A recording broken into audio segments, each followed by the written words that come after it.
I guess I didn't bring my gavel. So I'm just going to project really loudly, and I'd like to welcome you all. I'm really excited to see everybody. I'm District Judge Amy Palumbo, and I'd like to welcome everybody to the first Oklahoma Courtroom Lawyers Education Series. I'm going to ask you to please keep it very quiet. We don't have audio today because those of you who know Willard, the investigator from the District Attorney's Office, keep him and his family in your prayers because he collapsed this morning, and Mr. Prater just informed me that they believe that he has had a heart attack. So our thoughts obviously go out to him. We all know him and love him, but that's one of the reasons why Randa wasn't able to get the audio squared away. So I'm just going to do my very best to project really loudly, and with that, I'll go ahead and get right into it.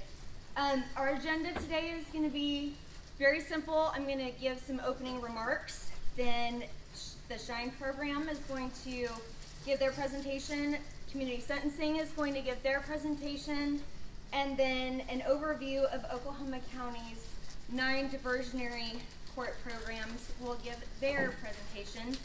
I'd like to extend a very special thank you to the SHINE Foundation and the Criminal Justice Advisory Council for providing these really wonderful lunches for us today.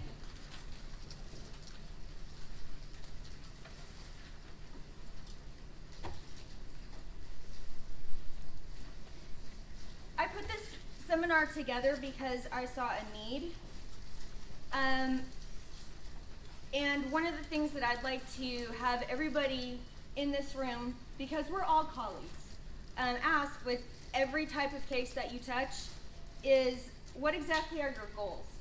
Obviously, there's going to be a punishment aspect to every case. For everyone who is not sentenced to LWOP, life without the possibility of parole, then there are going to be other considerations to take into effect. And while we cannot take away the crime that's been committed, I think it's very important that we spend some time considering the ripple effects that our decisions on each and every case that we touch will have. Every case is going to affect the defendant, the victim, their families, and our community. And my personal goal throughout my entire career has always been to come at this approach each and every day on every case that I handle with what is the maximum impact that can be made with the maximum amount of value. This is a human business, and when you come to this courthouse and work in these courtrooms, you're not just punching a time card and making widgets. Every decision that you all make, that we all make in this courthouse is a very significant one, and that's why I thought about it and titled this the Oklahoma Courtroom Lawyers Education Series, because yes, we're all lawyers, and yes, the study of law is important, but there are practical things that come into play here, and specifically here, and those are some of the things that I wanted to address. When I look around this room, I see all kinds of folks, brand new lawyers, very experienced lawyers, lawyers who serve in our legislature, licensed legal interns, and my colleagues from the bench. And I appreciate all of you being here. For the experienced lawyers who've taken time out of your day, thank you for being here. Thank you for your leadership. Young lawyers look up to you, and you being here signifies to them that you think this is important. Even though you may know the lion's share about the information that's going to be presented, you're smart enough to know that people change, buildings change, policies change, and that these things are tools that are worth keeping up to date on, so thank you for that. New lawyers, thank you very much for your eagerness and your openness and your willingness to learn.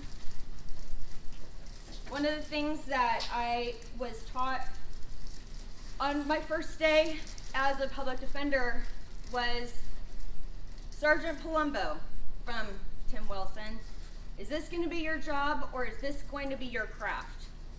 And in all honesty, that same man, who was one of my mentors, gave a eulogy for another one of my mentors on Saturday. And I've lost amazing people on both sides of the aisle. And it's that type of thing that puts into very quick perspective this human business and how important it is that we do the best we can, not only for the people that I have already delineated, but for each other.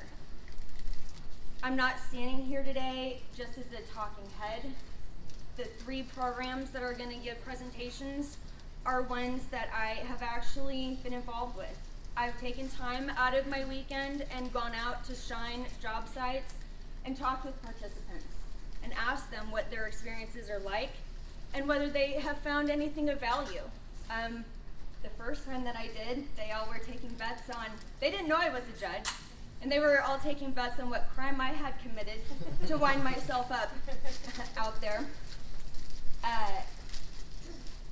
I've also been attending community sentencing board meetings since I took the bench. I've routinely attended level up ceremonies for drug courts, drug court graduations, DUI court graduations, Reemerge graduations. How many of you have watched Judge Stoner's TED Talk? If you haven't, take 20 minutes, it's pretty interesting. What I would like you to take out of this after our presentations are done is asking yourself this question. What decisions on this particular case are going to have maximum impact and provide the maximum amount of value? You alone know the facts of your case better than anybody else. You've talked with your clients, you've talked with your victims, you've worked with law enforcement, you know. Therefore, you're going to be in the best set of shoes to determine, is sentencing somebody to weekends in county jail going to actually be of value to this person? Or will they get something more tangible out of being supervised by the SHINE program on a weekend and having to spend 4, 5, or 8 hours doing manual labor? Something that some of the participants that I spoke with said they were actually really proud of, and that they were able to take their kids and show them, this is a before of what it looked like, and this is what this park looks like now, because this is what Dad did. And a couple of them actually told me that having that reference point would be something that they would go back to when they felt they were wavering or they were struggling, because it's something that they could actually see that they fixed. Is it going to be the maximum value having them book in and book out on a weekend? We're talking about an average of 12 to 15 hours to book in, just to turn right around and spend that same amount of time booking out. Maybe it is, maybe it's not. I look at the taxpayer expense. I look at, is this something tangible? I look at, are we setting somebody up for failure? Are there mental health issues? Are there behavioral issues? Are there addiction issues that we might need to address, that we have programs that would be perfect for this person to give them the accountability that they need in order to succeed? Is there something better?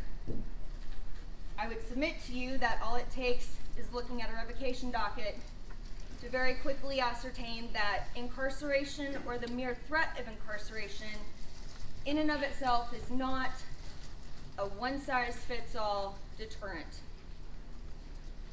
In closing, I believe that education is illuminating.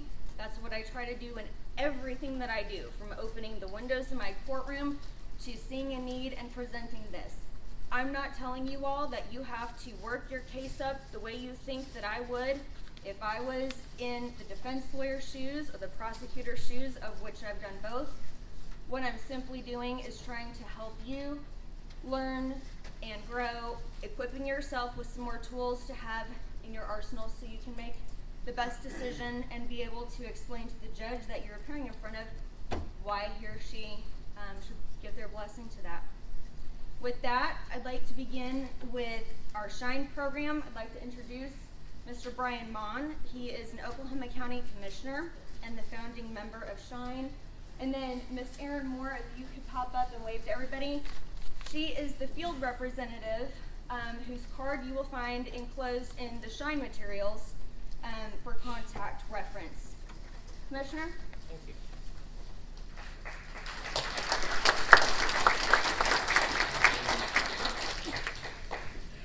Okay, I'll be brief, but I just want to say we don't get to use the county highway funds for this program, so we have to either work on city contracts or come up with different funding from grants. But they're primarily, we use the SHINE Foundation, who paid for your lunch today, and it's headed up by 7 volunteer citizens who receive no compensation, who just care this much about offering this to our community, that they go out and commit raising this money annually. And we have our chairman, Jim Davenport, who really is the guy who bought your lunch today. So thank you, Jim, for being here and for doing this for us. I just wanted to say thanks to the judges, particularly Presiding Judge Ray Elliott, who's been a day one supporter of SHINE and has worked with us on making this program available and start to introduce it through the courts. And obviously, Judge Palumbo, thank you for putting this together. SHINE stands for Start Helping Impacted Neighborhoods Everywhere. That's sort of a long acronym, but it's just really comprehensively discussing what we do. So we work on cleaning up schools, parks, neighborhoods, some of the blighted areas around throughout the county. And it originally started when Bob Rabbits came to me and said, why don't we do a program to help combat graffiti, which was really, if you recall, becoming an emerging problem a decade or so ago. Well, past April, we turned 11 years old, and after we were out working on any one given stretch of fence or whatever that had been scarred up with some graffiti, if you have a few participants, you start stumbling over painting buckets and things like that. You just don't need that many for that project. So I asked if there's any prohibition in expanding this into schools, parks, and neighborhoods, and working throughout trying to help other community events. So everything, for instance, that takes place on public lands, which a lot of it is arts festivals, state fairgrounds, different youth expo, the different things along the Oklahoma River, all public lands, so we're permissible to be there. In the cases of graffiti and removal of red cedar trees, we can go on private property with the property owner's permission. So I would say to you now, the number one call that we tend to get is the cleaning up of debris that is created by several of these vagrant camps and things that are really expanding that we've seen a huge explosion of here lately. And so just for clarity, we always make sure if we approach one of those that we offer those individuals shelter. They can work with us. We have a great relationship with City Care and also Homeless Alliance. We try to place them. We try to get them connected with social services that we have under the county commissioners. We also ask them to take any of their belongings that they have that they want to keep, and if they ask us for a period of time to do that, we try to accommodate. But we're also charged with the contract that we have with Oklahoma City in particular to try to clean that up. So we work on some of those. We work on some of the things that are just generally found. Today, we were reported that the fence that runs mostly along I-40 as it leaves south of Oklahoma City into Del City, which is pretty well placated because it turns out to be a wind catch for all flying debris, whatever that turns out to be. And so the mayors of each of those towns have said, it's just a constant battle. So it won't be a project that we do every day, but occasionally we're just going to go out there and try to gather that up. So overall, just trying to enhance and beautify the entire community. Now, the judge had asked for me to explain some of the frequently misconstrued things. One is that I don't have transportation, so how can I get there? Well, we provide a county van that picks you up at McDonald's every morning at Western and Sheridan at 7 a.m. Monday through Friday, on Saturday and Sunday at 8 a.m. We have a 30-minute lunch during Monday through Friday, and on the weekends, it's an hour lunch. And so we have a van that can pick you up there and drop you back there. Why McDonald's on Western and Sheridan? Because that's where all the bus lines wind up by that time. So if you can connect to a city bus throughout the city, you should be able to get there on time. We make sure we wait until the last bus on the route comes through, so in the event that the buses should be running late, that won't have cost your client maybe a chance to get on. We also have our cell phones provided through the court services packet that are there. They are always welcome to call the Shine Crew supervisor, find out where they are, and they're able to join in progress. Now, we do require that they work at least 4 hours so that it's not just a complete revolving door, but we rarely start the day with who we end the day with. And that is so, it's designed so that they can be set up for success. They can drop their kids off for school, they can go work part of the day, they can do whatever, and if they need to peel off at some other point. Now, we don't bring the county van back to McDonald's though until the end of the day. So if they need a ride to split off at some point during the day, they can Uber or taxi or get a relative or friend to come by and pick them up. But we also have a cell phone on us, and so if in the event they don't have a cell phone, they can use our cell phone to make a call, or to have the person picking them up call us to find out specifically where we're at in the event that's hard to do. The power of what one individual can do is pretty amazing. Some days we only have 1 or 2 show up. We're only able to do with who we have come and join us that day. But one lady a couple of days back that the judge and some of the other colleagues on the bench came by to see, and within by 11 a.m. she alone had filled up an entire 20-foot trailer. On average, we carry off enough trash to fill up 3 rollaway dumpsters a day. That's about how much we're collecting off of different spaces throughout the county. We were a big help to those that were displaced with the limbs all over the place from the recent October ice storm, and a few more fell as the more ice gathered in the 3 subsequent storms that didn't shake loose the first time. So that was a real reoccurring problem. The cities had already made their paths, but constituents were still buried underneath some rubble. We have in the past, it's thankfully been a while since we've had a tornado in the county, but when we did, they were a great asset to helping people go out there and pick up, because county commissioners are responsible for clearing out some of the debris, making roadways passable and stuff again, and that's a real scientific approach. It's bend over, pick up the shingle, and put it in the trailer over and over and over. There's not really a machine that goes and does that. So Public Works employees are out there, Citizen Good Samaritans are out there, and Shine workers were a big help in helping in those natural disasters in the past. And lastly, I think the important thing is that we see so many times a transformational experience occur within, as the judge mentioned. They'll actually take some pride in what we do. It doesn't happen all the time, but on occasion we do have some that say, I want to finish this out, I want to see it through.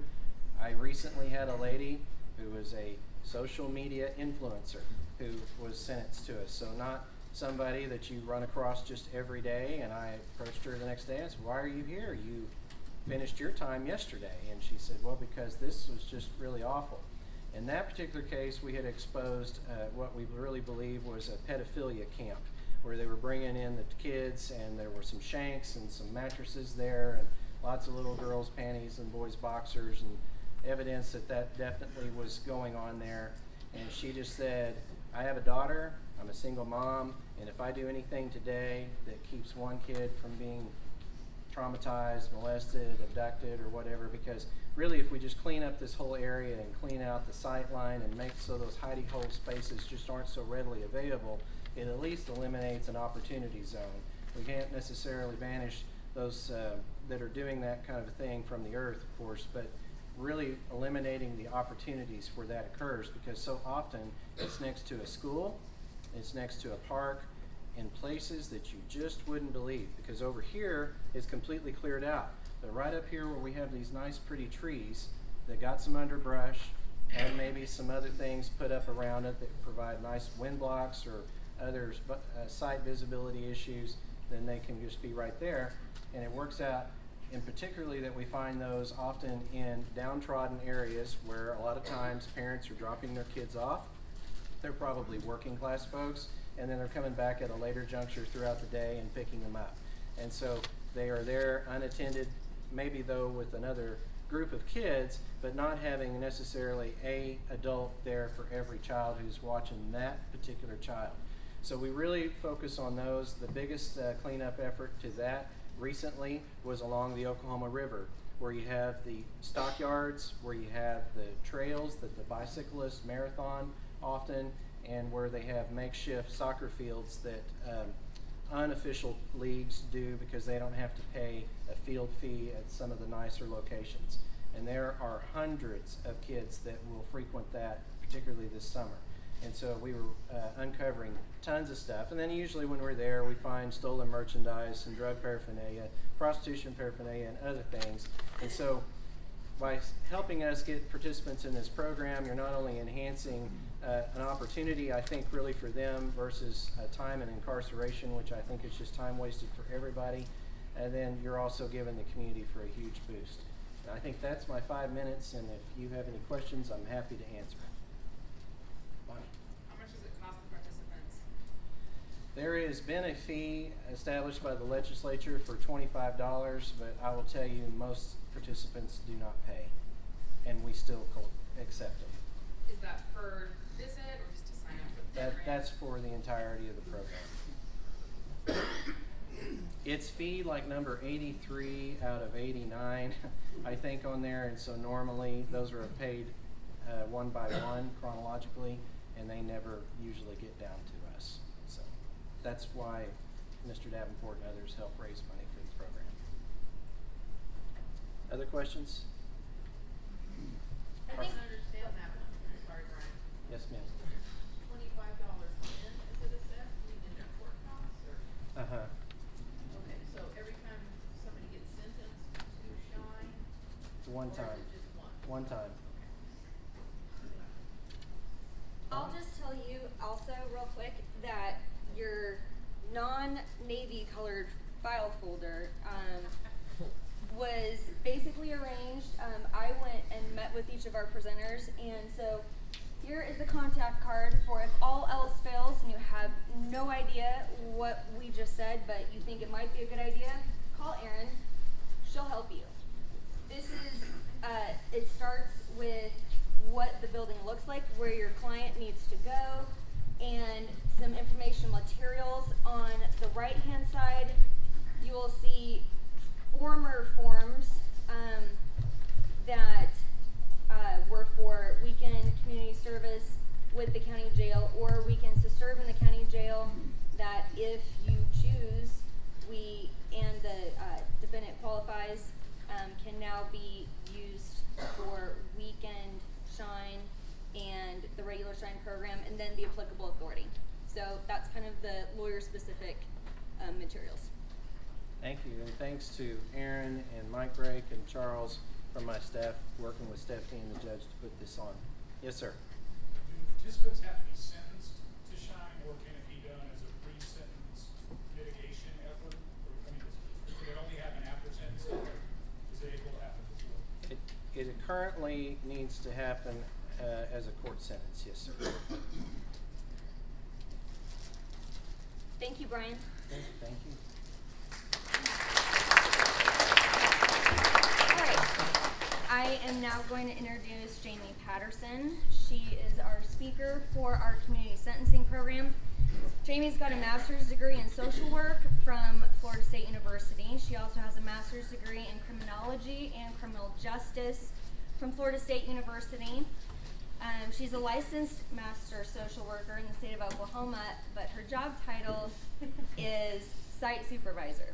I just know her as my guru, any question answered, what do I do with this, please help person. She is always going to be able to either give the answer or point me in the right direction. So, Jamie?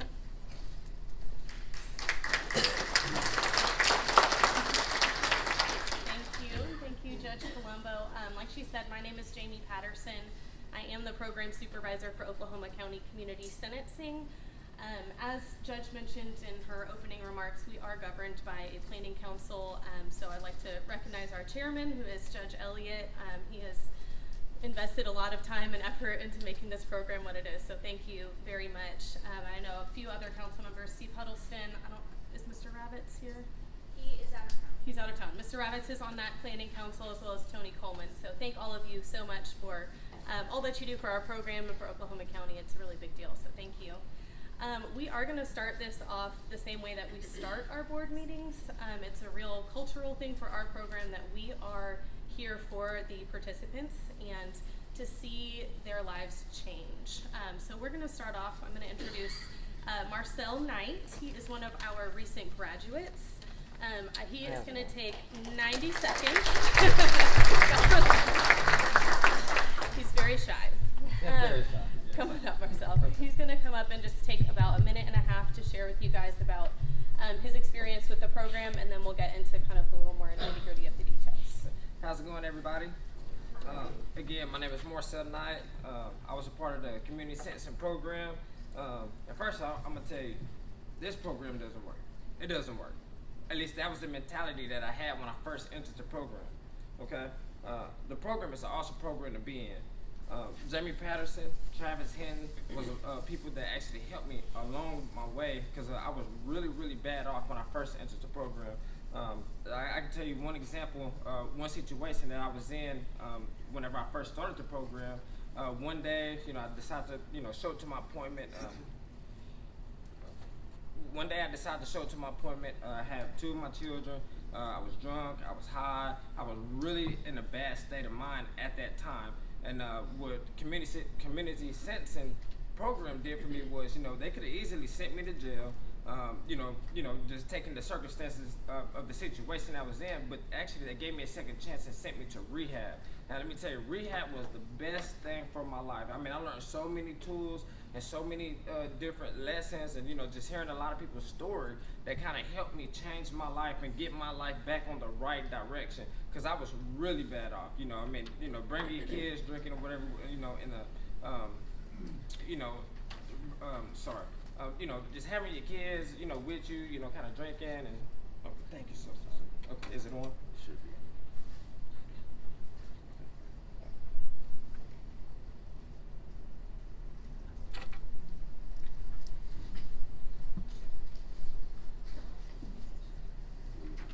I'm sorry.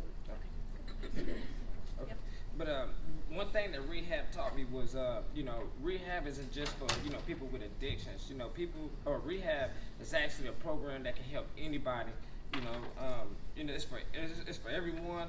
It can change. It can restore the relationships with your family. It can restore the relationships with your I'm sorry, excuse me. I'm really sorry. It can restore the relationships with your family. It can restore the relationship with your children. But most importantly, it helps restore the relationship within yourself. And if you don't have a relationship with yourself, you don't have a relationship with your family and your kids, you cannot make a progress in your life. Okay?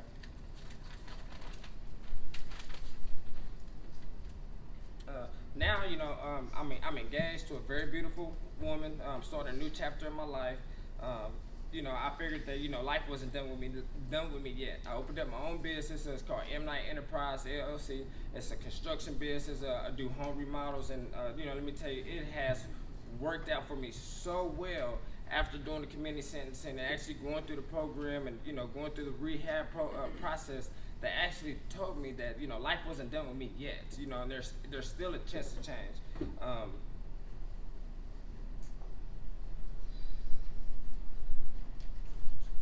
But anyways, I like to say that, I have a testimony. That I would love to share with you guys, because, if anybody say, oh, the community sentencing program doesn't work, man, it is an awesome program to be in, and it actually does change your life like it changed mine.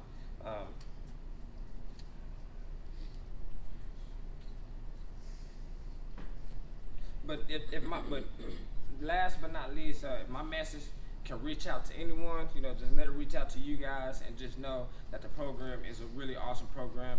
Thank you for Jamie, Travis, which I don't think he's here, helped me along the way.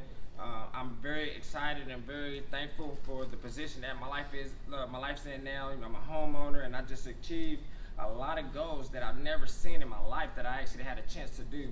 And just going through that program, I always started, I was going through the program. I didn't think it was for me, but let me tell you, it changed my life around so dramatically that it's just been a blessing for me. And again, thanks for Jamie, and thanks for everyone, and thank you for having me. Sorry, I'm a nervous kid. Thank you so much. So you heard it straight from the source. That's why we do what we do. Marcel's experience in our program is a lot like what anyone else's experience would be. Our goal is we use evidence-based practices to reduce criminogenic healthy, productive lives without reoffending, because that's what all of us want, right? Whether you're a prosecutor, a defense attorney, a judge, that's what we're all wanting. We're increasing that public safety. We're also helping our participants get to a point where they're able to contribute to our community. Like Marcel said, he's a homeowner, he's paying taxes, he's doing all these things, which he wasn't doing before. So it's really, really, thank you, a huge success. So some of the evidence-based practices we use so many of them, but there's been a lot of research that's gone into showing why someone offends. We won't get into all of that now because that's a whole degree. But we use evidence-based screening tools to figure out what is your criminogenic risk areas and how are we going to address that.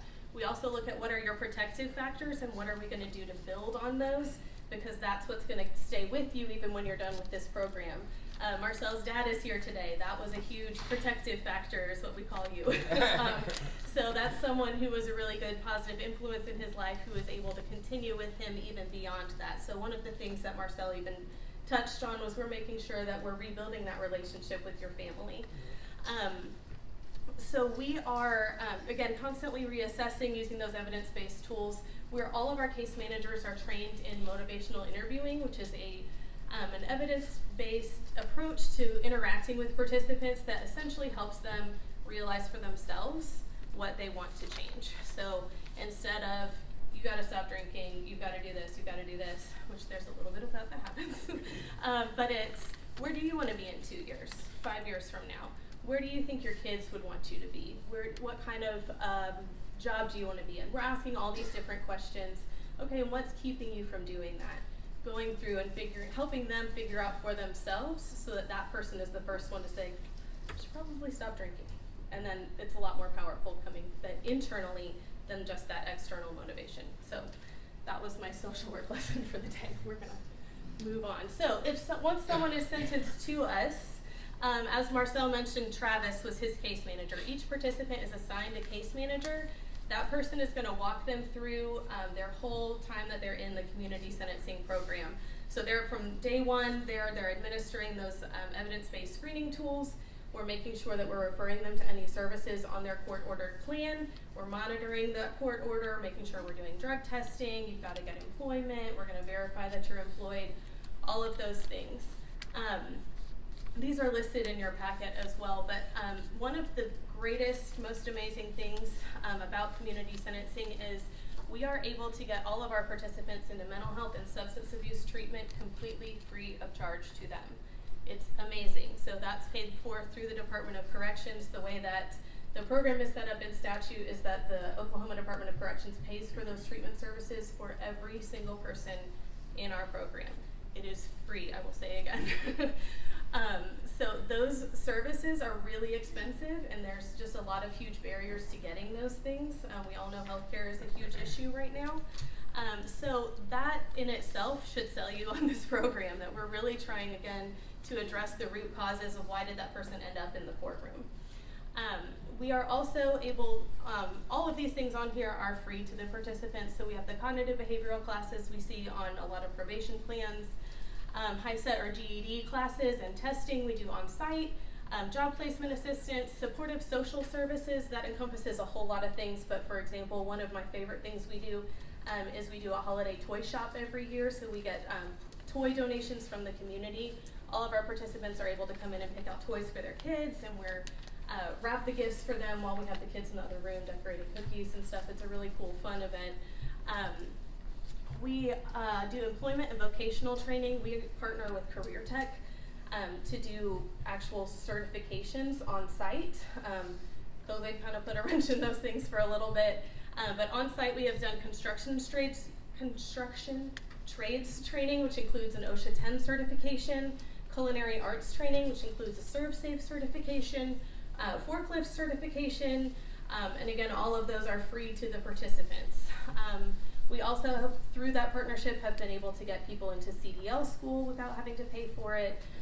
Any kind of trade that someone wants to learn, basically, we're able to help them get into that. Because again, that employment is one of the biggest predictors in not reoffending.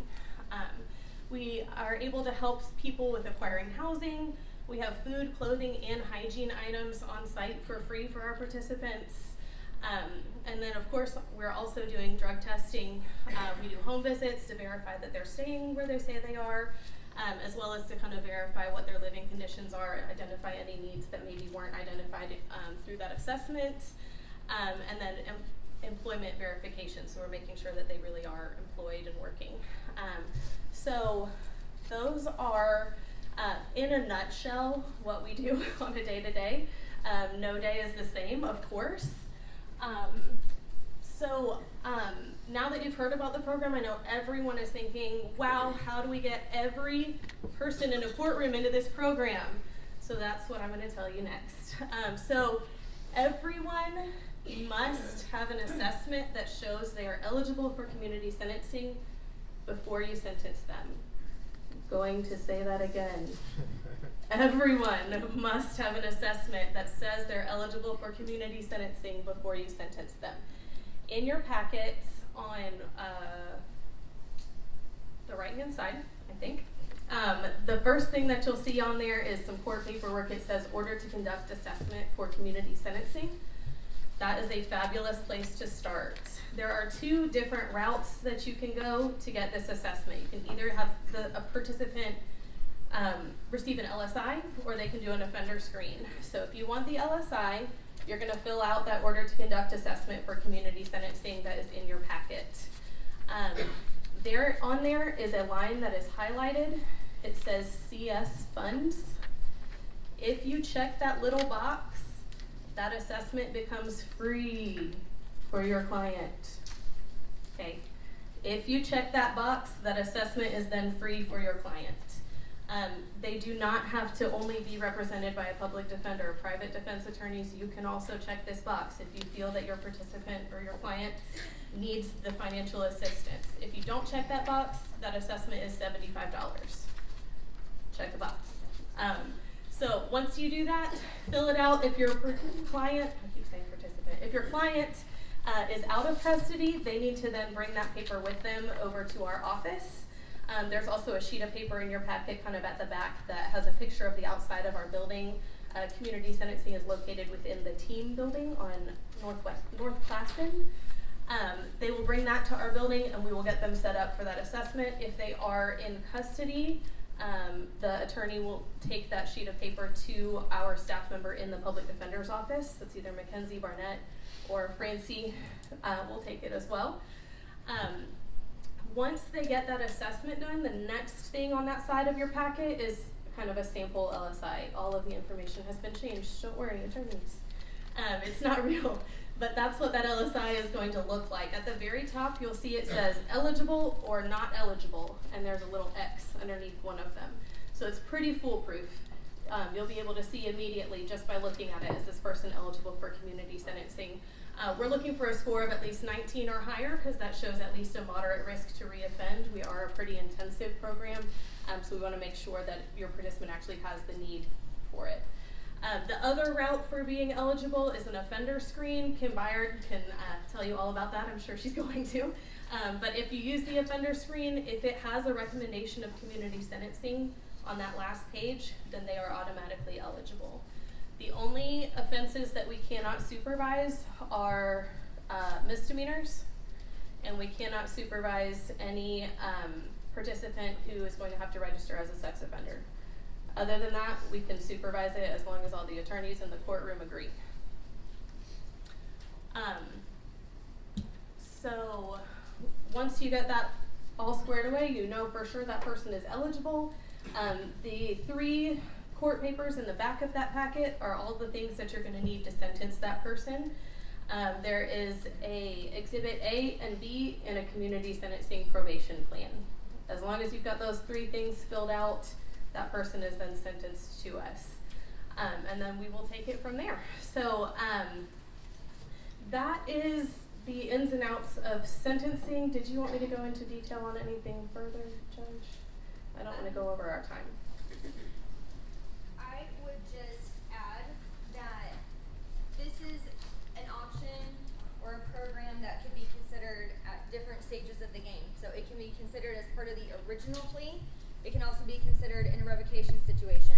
And if you look at the materials on the left-hand side, you will find one that says how to use community sentencing on revocations and accelerations. It's literally the nuts and bolts that lawyers will need for how you actually do these things to get somebody from a deferred,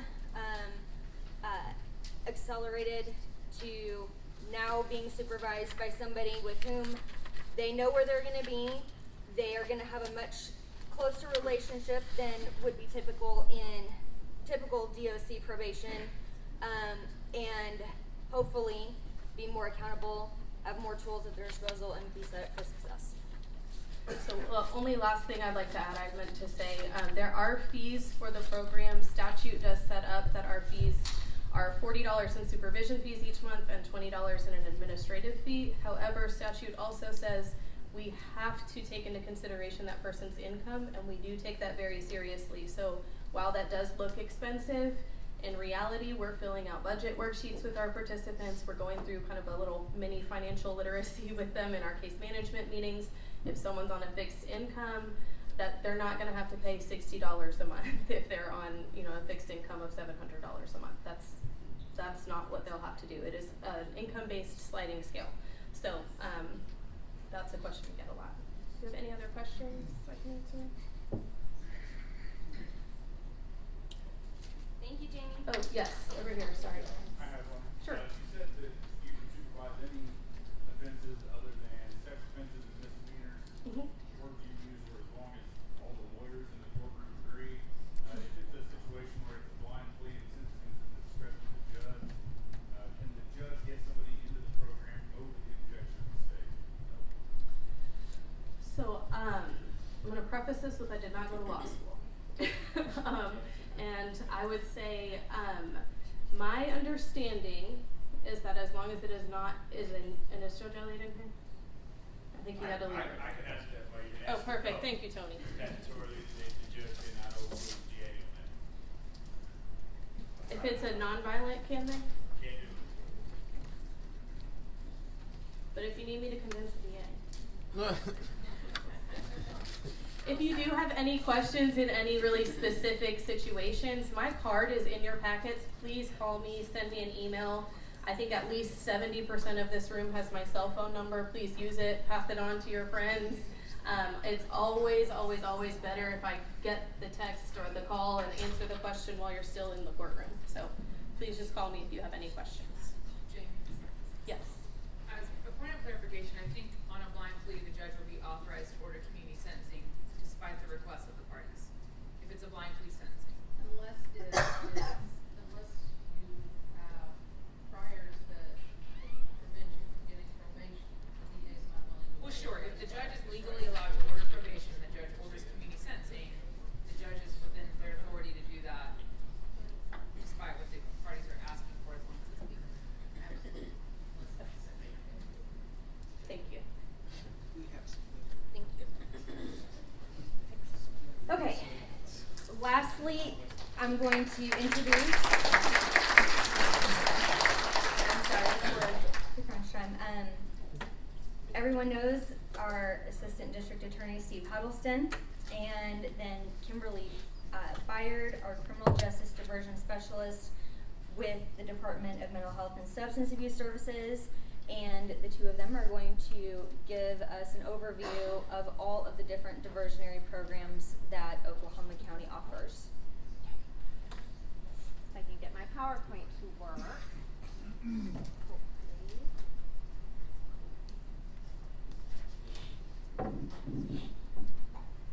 Steph? Did you talk with Heather about this?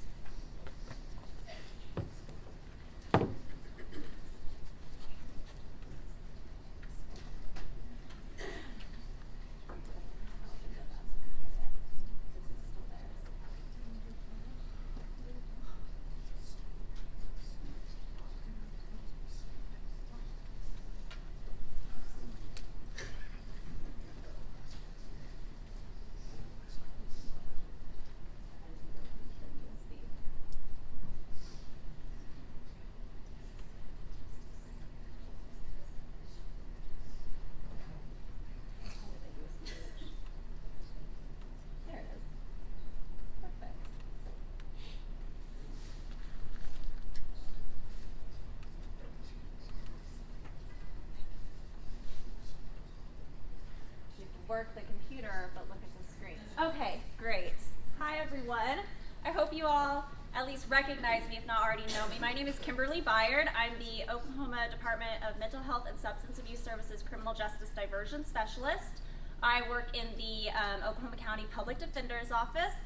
Today I want to talk about a few things. I want to talk about offender screenings. I want to talk about the mechanics of our 9 diversion program so that you guys can better let your clients know what to expect when and if they are brought into one of our programs, along with a few other things.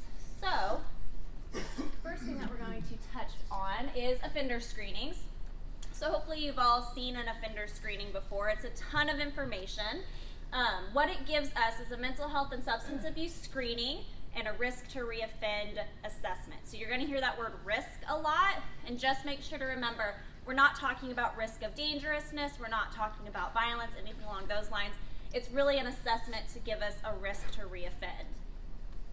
Everything in the offender screening is self-reported by your client. It does not give us any sort of diagnosis information. So if you're in a situation where you're needing, like to apply to mental health court, if we need diagnosis information, you need to get that from your client. You need to look at medical records, things along those lines, because that's not going to be provided in the offender screening. So the main goal of the offender screening is to take the information that the defendant is giving us and appropriately place them into a treatment program. Risk is scored from low to very high. Substance abuse need is scored from no problem to a severe disorder. These are going to tell us how to place people into these. Oh, I'm loud. Okay. So these are going to tell us what is the appropriate program for this person to participate in, because we really want to focus on level of care with reported need and risk. We know that if we take someone who is low risk, low need, and we place them with a group of people who are high risk, high need, we end up with a whole bunch of high risk, high need individuals. So based on what the offender screening is telling us, we want to match them up with a really appropriate program to meet them at that right level of need and level of treatment.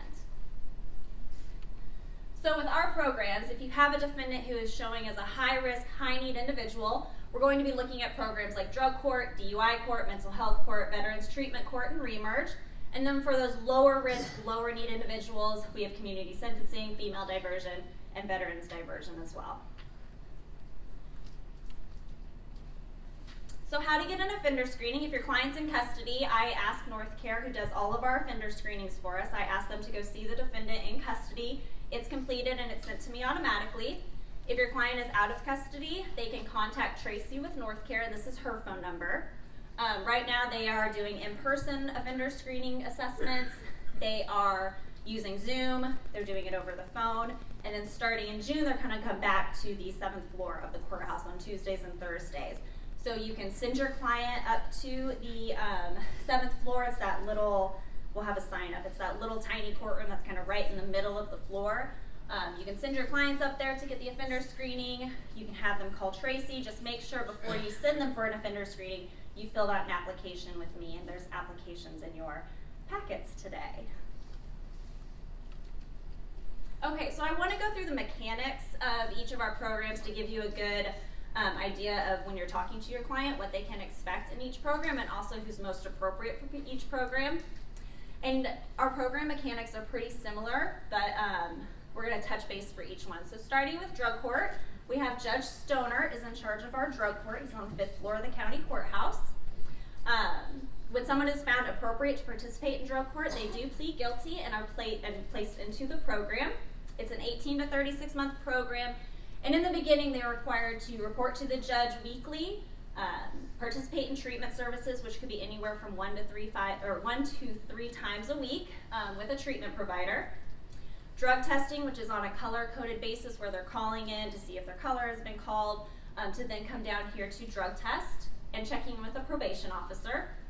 I will tell you with these programs that it's very intensive in the beginning, but it does, as they move throughout the program, as they move through the phases, it does become less intensive on checking in and things like that. So it's a lot in the beginning, which can be really scary to our defendants, but it does phase out as they move forward and progress through the program.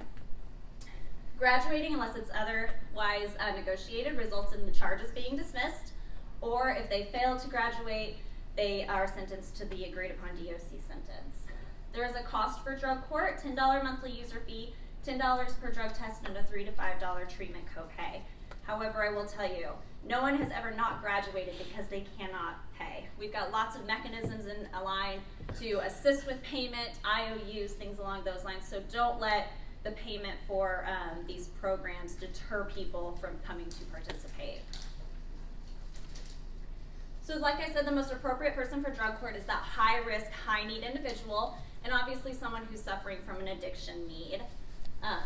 If they are charged with a violent crime, or if they have a violent crime in the past 10 years, they cannot participate in drug court due to statute.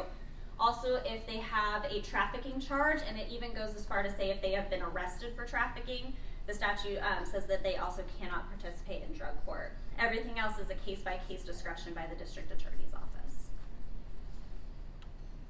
Moving into DUI court is very similar, if not exactly the same as our drug court.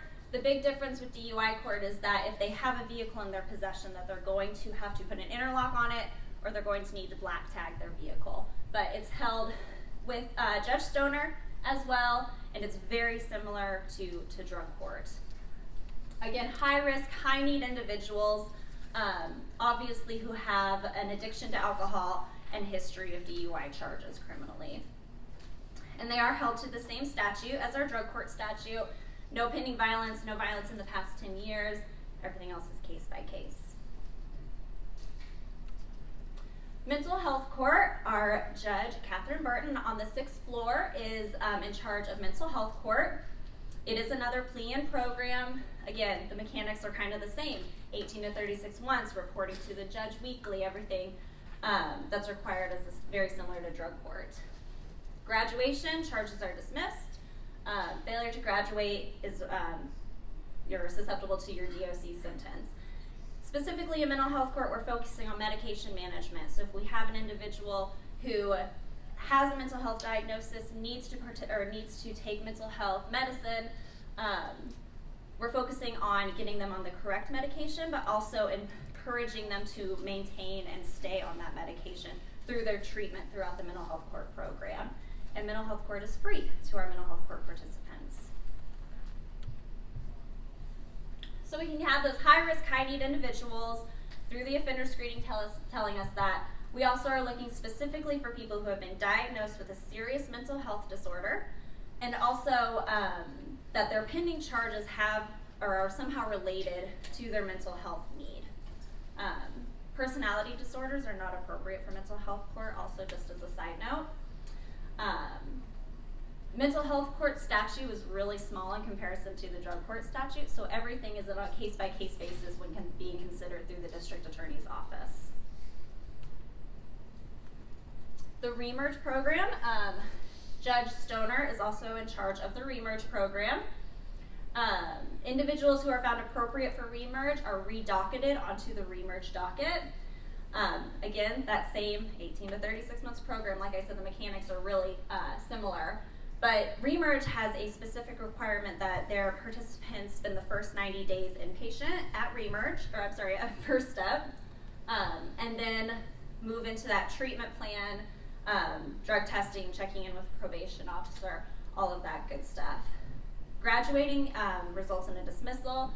There is the option in Reemerge to move that case back to the criminal docket, but most people tend to plea upon failure of the program. And there's no cost to the Reemerge participants. Reemerge has a big, beautiful new facility out by the fairgrounds that they're really providing a lot of great stuff to their participants.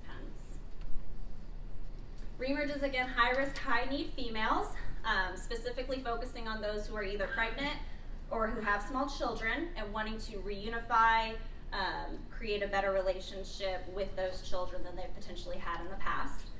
They work really closely with DHS, so if you have a client who has small children who are somehow affiliated with the DHS, they can help follow those treatment plans and help reunify those families. And everything in Reemerge with the DA's office is a case-by-case basis for consideration. Female diversion is a little bit different. It is a post-plea or a post-sentence program. Once it is decided that they are eligible for female diversion, they enter the program. They participate in treatment services, appear in court, check in with their probation officer, drug testing, and successful completion of the program keeps them in compliance with their probation plan. All fees are recommended to be waived in female diversion. We're looking for low-risk, low-need people, and specifically females, of course, who could potentially be sent to DOC based on their pending charges. There's not an acceptance or a denial process, very similar to community sentencing. If you and the ADA and everybody, if the defense attorney, I'm not talking to just defense attorneys, if the defense attorneys and the ADAs on the case all agree to female diversion, you all can plea them in and they're in the program. There's no further step once you've gotten that offender screening and that agreement. Jamie did a fabulous job of community sentencing, so I'm not even going to worry about it. Then we have our Veterans Diversion Program, which is again a little bit of a different program. 18 to 36 months, weekly meetings, treatment services, and drug testing, specifically if the veteran is eligible to receive those services at the VA. They have meetings here every Friday at 10:30 in the jury assembly room, and veterans are welcome to come and participate in those meetings even before they're accepted into the program. In Veterans Diversion, if they're accepted into the program, the charges are dismissed up front. If they are then unsuccessful in the program, the charges are refiled, and they move through the criminal docket as they usually would. And there is a $10 per drug test cost to Veterans Diversion. We're looking for low-risk, low-need individuals in Veterans Diversion. And we really want to focus on those veterans who are involved in the criminal justice system based on their experience, what they've experienced within the military in their past. And it's again, a case-by-case program. We just recently started our Veterans Treatment Court. So when you have a veteran, we've got two great options. You know, if someone's a lower risk, lower need individual, we can look at Veterans Diversion. If they're a higher risk, higher need individual, we now have Veterans Treatment Court. It's ran very similarly to drug court, but still focusing on those same veterans who have some sort of mental illness, some sort of substance abuse need based on their experiences within the military. It is a plea-in program similar to our drug courts. $20 monthly user fee, $10 per drug test, and a $3 to $5 treatment copay. Again, most of the treatment is through the VA. If they cannot, or if they're ineligible to go to the VA, or if they do not want to go to the VA, we do have other treatment options through NorthCare as well. So high risk, high need individuals. I went over all of this. It's a lot of similar information with the little nuances for each program, I feel like. We are revamping our misdemeanor drug court program. We are no longer using that model. Now we are going to hopefully soon move into our misdemeanor diversion program model. This is a program that we're working on. We're going to look at, while people are on the misdemeanor docket, if they would like to participate in the program, we've got a 90-day program set up for them. The main requirement is getting them engaged in treatment services. We're working really closely with the Diversion Hub to help people receive the treatment services that they need, but also the community resources that they need. If they're successful in our misdemeanor diversion program, the charges are dismissed, and if they're not, they will move back to the misdemeanor docket to take care of those charges. There's no cost to participate in this program. No offender screening is needed for misdemeanor diversion. We're going to do a needs assessment with them to kind of help get them involved in the most appropriate treatment services and community resources. The most appropriate person is someone who wants to participate first and foremost, but also is showing some sort of in need of some sort of assistance. And that's going to be beginning soon. It hasn't started yet, but hopefully we'll be getting it on track here pretty fast. So, I talk a lot about treatment services in what I do, and I talk a lot about mental health and substance abuse, but just as importantly, these programs are also giving us wraparound services. So if you've got somebody who is really in need of those basic living requirements, they need food, they need housing, they need transportation, employment services, these programs are also specifically focusing on those needs and providing really good wraparound care for each person. Because we know that taking care of the mental health and the substance abuse is, yes, very important and provides a lot for the person, but we also need to focus on those basic living needs to help them move forward and to hopefully keep them out of the system so we don't keep seeing them over and over again. So when you have a client and you've got 9 programs to potentially consider recommending to your client, how do you choose? How do you choose which one to send them to or which one to recommend to them? The offender screening obviously gives us the most guidance. Looking at risk, looking at need, looking at what they're reporting as their biggest issues in the community. All of our programs are co-occurring, so we're treating both mental health and substance abuse in each program. So even if they're in mental health court, we're not ignoring substance abuse need, we're still providing that treatment for them. And the guidance that I give when you're talking to a client is, what is the biggest need that you have right now? Do we have an underlying mental health need that you are treating with a substance abuse addiction? If that's what's going on, maybe we're looking at more of a mental health court, having that conversation with them. And the good news is that if you don't know, you can always come and see me and we can talk about it and I can help you out and we can figure out what is the best way to provide the best type of services for each of these people. So quickly, I wanted to go through some documentation that I put in OSC in to help you guys figure out where your client is in the process. I'm always available to answer questions. You can call me, text me, email me, whatever it may be. But if you need a quick snapshot of where your client is in the program, I do enter information into OSCN. So you're going to see 3 different types, but there's 4 different types of documentation. This initial application to serve to alternative programs. This is telling you that I have received an application for the defendant. It also gives you good information on if they need an offender screening or if they've already completed an offender screening. The next step after that is the formal application to alternative programs. This means that the application has gone to the district attorney's office and they are currently reviewing it for approvals and for denials. We have a denial that goes in if your client has been denied. I do want to point out that even if this denial is an OSCN, it does not apply to female diversion or community sentencing. You can still plea your clients to female diversion or community sentencing if they've been denied other programs, and we recommend that as well. And then, of course, the approval. Each program has kind of a second step when someone has been approved, so it's best to get in contact with me to figure out specifically what program they've been approved for and what the good next step for them is. So, the best things to do when it comes to diversion and when you're looking at cases and clients is keep us in mind as an option. Talk to the attorneys around you about diversion and encourage other people to apply to diversion. And we are consistently providing trainings like today. So hopefully we'll have more in the future and keep updating you with the best information and the best options for people who are involved in the criminal justice system. So that was a ton of information, and I went through it very fast. And so the biggest thing that I would want you to get away with from today is if you have a question, come and find me. I'm in the public defender's office. Call me, text me, email me, send a carrier pigeon, whatever it may be. I can help you figure out what that next step is. And not just with diversion programs. If you're in need of community resources or linkage to ways to provide for your clients in the community, I can help out there as well.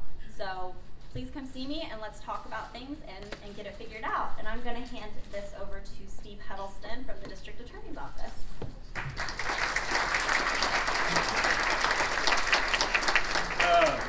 Whatever she said. Anybody have any questions? Because we're probably getting close on time.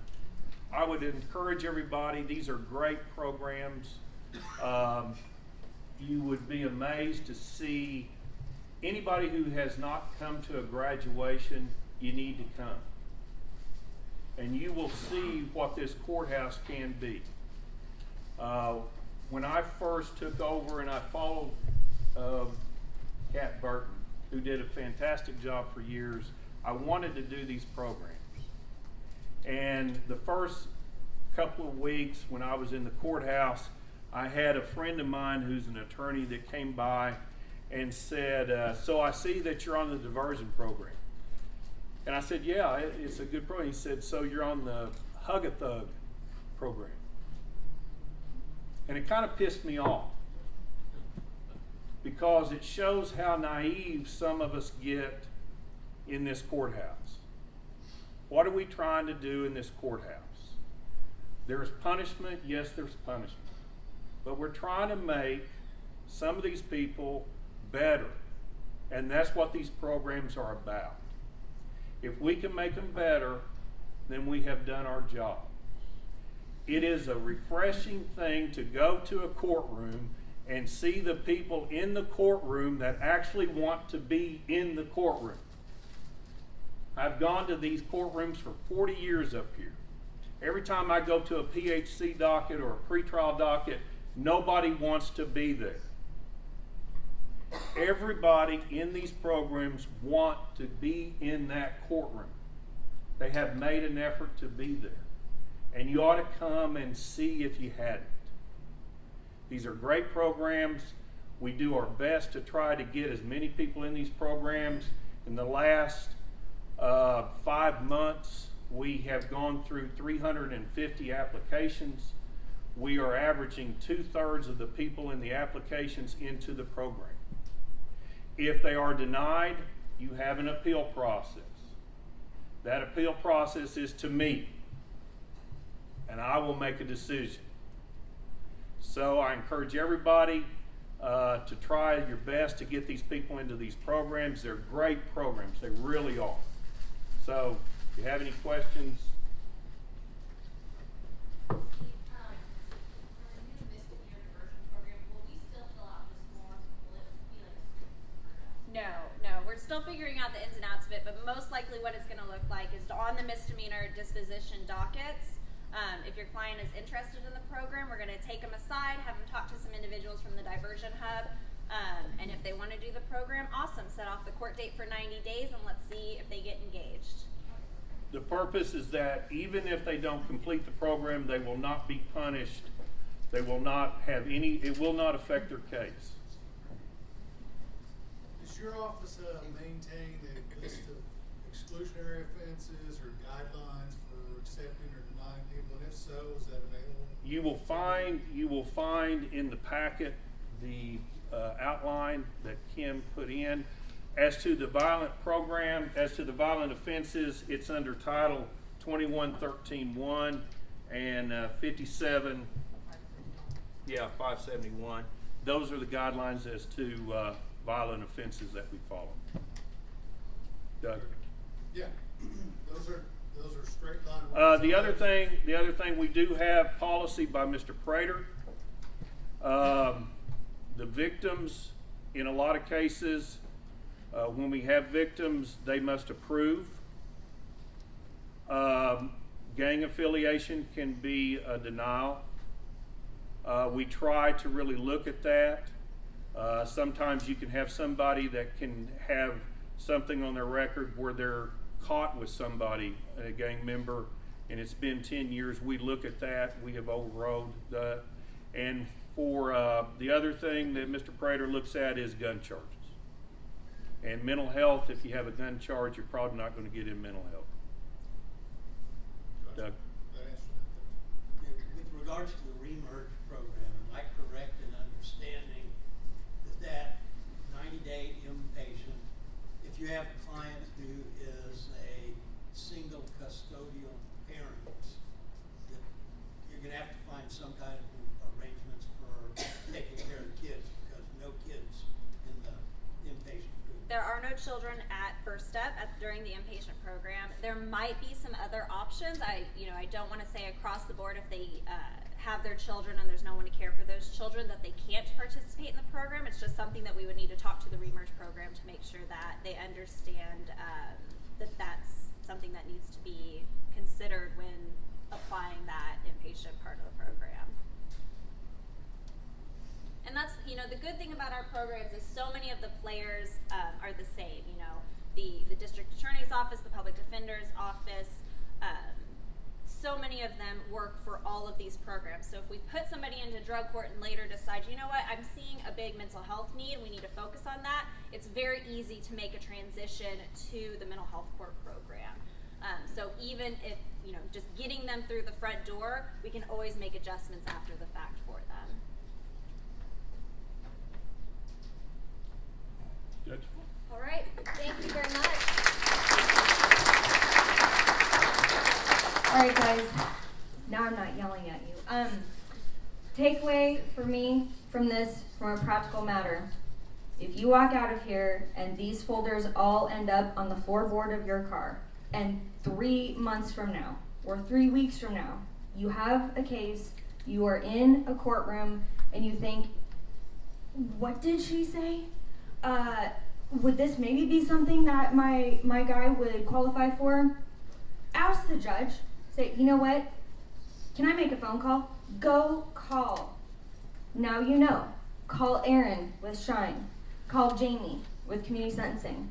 Call Kimberly with our diversionary court programs. That's what they do, that's what they love, and they will help you to make sure that you have the information so that you can make the best choice. So I just want to say thank you all very much for being here. I appreciate it. I hope that this is going to help you make your job your craft and make not only our community at large better, but make our community within these walls of this courthouse better. So please share the information that you've learned here, and if you have questions, get in touch with these folks. Thank you.